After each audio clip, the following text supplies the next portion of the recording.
Hello, everyone, and this is Reggie with A Team Appliance. And this video is right from the laundry room, so I'm gonna call these little videos laundry room chats, right? So let's talk from the laundry room. It's a real laundry room. My dryer needs a new heating element, and obviously, if you're a plumber, if you're an electrician, whatever, your house, the stuff at your house, you're kind of a little slower to do, right? Because you're working for free, and so anyway, it needs an element, man. So we got this clothes hanging up, and I thought this would be a perfect backdrop for our little talks. And this talk is primarily for technicians, anybody that's flippers, and I want to, homeowners too. Okay, this is for everybody. You say homeowners can get something out of this too, and this is mainly talking about what we talk about as technicians, as techs, dealing with customers and what's going on, and also the different personalities with services that come to your house. So this probably extends further than appliance repair. I guess electricians or any other contractors you have at your house, and the things that kind of frustrate us, and also some of the things that may frustrate you as a consumer, as a person, that's employing us for our services and our skill. So what I want to do is go over what we talk about. So this is I will not disclose where this is coming from because these are private chats between technicians. So keep that in mind.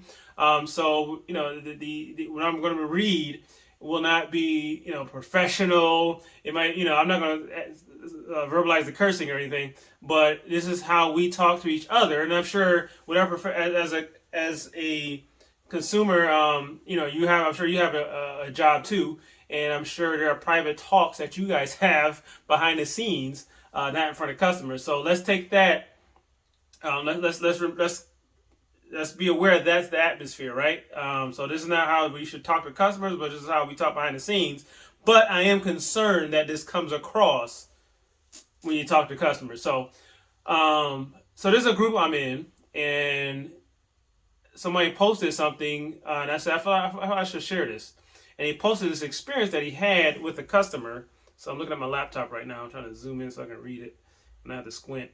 So let's just go. And again, before we get started, don't forget to hit the like button. That's your entry fee for this video, right?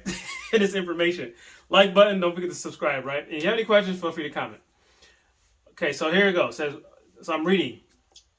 And I'm going to paraphrase a little bit. So my technician went to a client's house to check on the dryer. 4 hours later, she called me saying that their sink was filled with water and clogged, and their washer, which is next to the sink, is leaking. She asked me if the technician maybe touched it, and I said no. She said, she probably meant his. She said this has never happened before, almost insulting. We are the cause. I was insinuating, we are the cause. So basically, and this is a common scenario, right? You go and fix something, and then my dad was a mechanic. He used to have it all the time. Like he'll fix something, then something else go wrong, and the customer would naturally blame him or something he might have did. And so I see both sides, right? If you're as a technician, it's ridiculous, right? Because he went to fix the dryer, and the washer flooded, sink filled with water and clogged. So I gotta assume they was draining it in the sink or something. And so I guess as the client was thinking, hey, maybe he moved a washer, maybe he did something, and now this is messed up. Can you fix it, right? And it seems like the author of this post went to the defensive, say insinuating we were the cause, right? And of course, why wouldn't she, right? You have to play devil's advocate. They don't know. They're not technicians, right? The dryer shot under the washer, but hey, maybe he moved something, and because it's a coincidence, it happened soon he left, right? So 4 hours later. So, you gotta, let's read more into it. So he says, assuming we were the cause, I asked the technician and he told me no. Of course he would say that, right? we charge to check a second appliance so the technician knows not to touch anything that he isn't scheduled for. The technician is scheduled to go out tomorrow to go with the part for the dryer to fix it, and she asked if the technician can look at the washer. I also told her the problem is she has with her sink is something to do with a plumber that a plumber should look at. We don't do plumbing work. I will let her know she needs to pay for a diagnostic tomorrow, as that is a second diagnosis. And the guy asked for any advice on how she approached this, right? So to me, he already handled it wrong, right? Now what he's telling us is probably isn't verbatim, but to be defensive with a customer and deny it because you don't know, you could be allow yourself to be wrong, right? I mean, I'm just saying how I handle these things, right? I allow myself to be wrong and think, is there a possibility, right? Especially if you sent a tech out, right? Now, if I went out and I know I didn't touch the washer at all, yeah, I'm like, you know. And you can at that point, you actually got more ammo. You be like, I know I didn't touch that washer, but hey, since I'm coming back out anyway, I'm gonna look at. So, couple of things to unpack here. Is he right for charging a diagnostic fee to look at the second washer? Right? And it's kind of like a not really. Should he charge because that's company policy? Yes. Ethically, no. Right? First of all, there's no skin off your nose just to see what's going on. You know? Couple ways to approach it. Now, how I would approach it, and again, I'm different because I'm not paying an employee to go out. So it's different when you got to pay somebody to go out and look at it, because you can even have him look at it and he'll half-ass look at it, or, you know, to try to not to be wrong, right? So there's a lot to unpack here. Also, you've got, like, if I were to do it myself, I would say, oh, no problem, I'll look. And then, you know, you'll either, and a lot of times, this happened to me before. So I'll tell you my own experience. I delivered a washer, and the next day they said, hey, your washer's leaking. So my first thing is, okay, I'm not, first of all, you know, there's a washer I sold this customer, and I'm thinking, I know the thing's not leaking because I check them. You know, and when I deliver, this is a benefit of doing it myself. I know I'm not going off of what my tech said, because he could be lying to me to save his cover his butt. I said, okay. For our first thing is the drain hose in the drain? That thing could have possibly popped out, right? Because sometimes customers will move the machine after you leave and all kind of crazy stuff. I usually zip tie those things, but hey, man, I forgot to zip tie it. You know, I'll leave myself room to be wrong. No, it's in there. Okay, cool, no problem. I didn't say, hey, I'm going to charge your diagnostic for coming back out. Right? Because to me, it's part of the business. It's like an adjust. Because I need to go out and investigate to see if I'm wrong. Like, see if it was me. Now, in this, long story short, what really happened was the hot water heater was next to the washer, and it happened to go bad, and it leaked water. It started at the hot water heater and leaked. The water ran under the washer and kept going downhill. So they were right. Yeah, okay, this is to start a new washer. There's water on the floor. It's the washer, right? A huge coincidence, almost like, man, I should go and play the lottery. Chances that the water heater will leak the same day I install a washer, right? Or possibly they bought the washer thinking the other one was leaking, you know, and they bought mine, but I didn't see any, you know, I usually look for evidence of that type of stuff. And I almost always look at the water heater, because I usually tell people too, hey, even in advance, when I see that water heater, I say, ooh, that water heater starting to look like it's about to go bad. Because you can see it rust and water busting out of the sides. So you got to get the customer's benefit of that. I did not charge a diagnostic fee after I found out, hey, you know, it's your water heater. She's like, oh, I'm so sorry, thanks. I didn't charge a diagnostic fee, you know, because, you know, the customer just paid me to deliver a washer. And to me, that's the cost of doing business.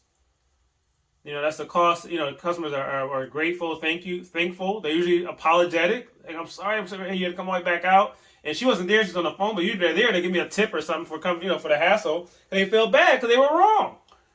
But if I was wrong, guess what? I'm going to correct it. I'm going to fix the leak. Maybe a hose came loose, something happened, or I switched machines. So maybe I missed something, you know, maybe I took it off the truck, you know, the hose got caught. You never know until you go find out and see with your own eyes. Feel free to message what you think about this situation. But so there were about 18 comments on this post, and a lot of them were very surprising. Oh,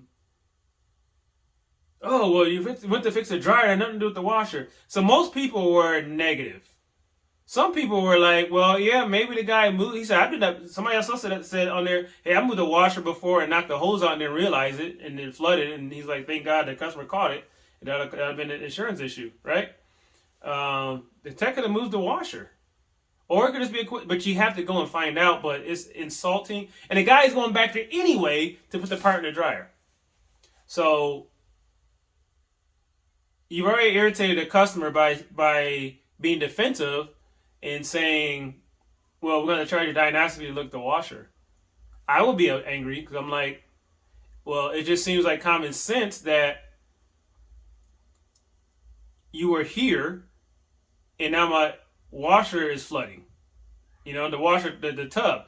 You know, I'm thinking maybe when he cleaned it, maybe he tried to, you never know, technicians do some dumb things, man. Maybe I clean the dryer out and try to flush the lint down the drain of the tub, and the tub got clogged. You know, to insinuate,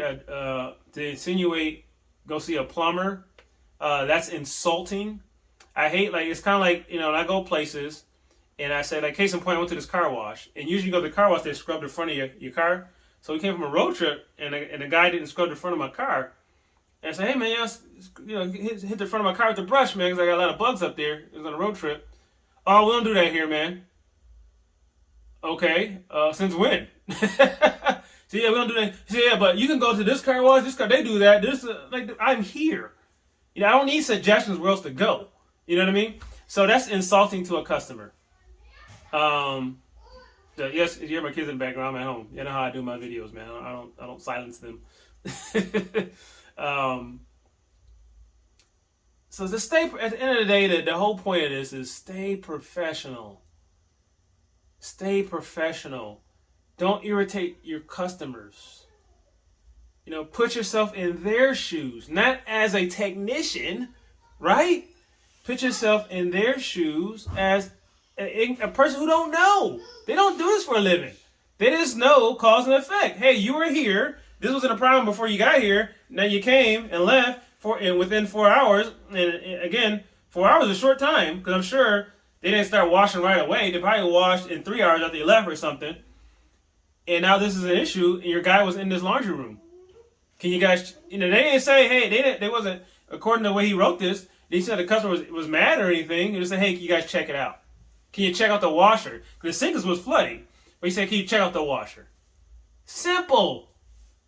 So anyway, that irritates me some, you know, in this business, because this is why, well, when you give good service, so if you're new out there, if you give good service, this is why a customer will hold on to you, because they're like, okay, this is my guy. I had customers that been doing business with me for years.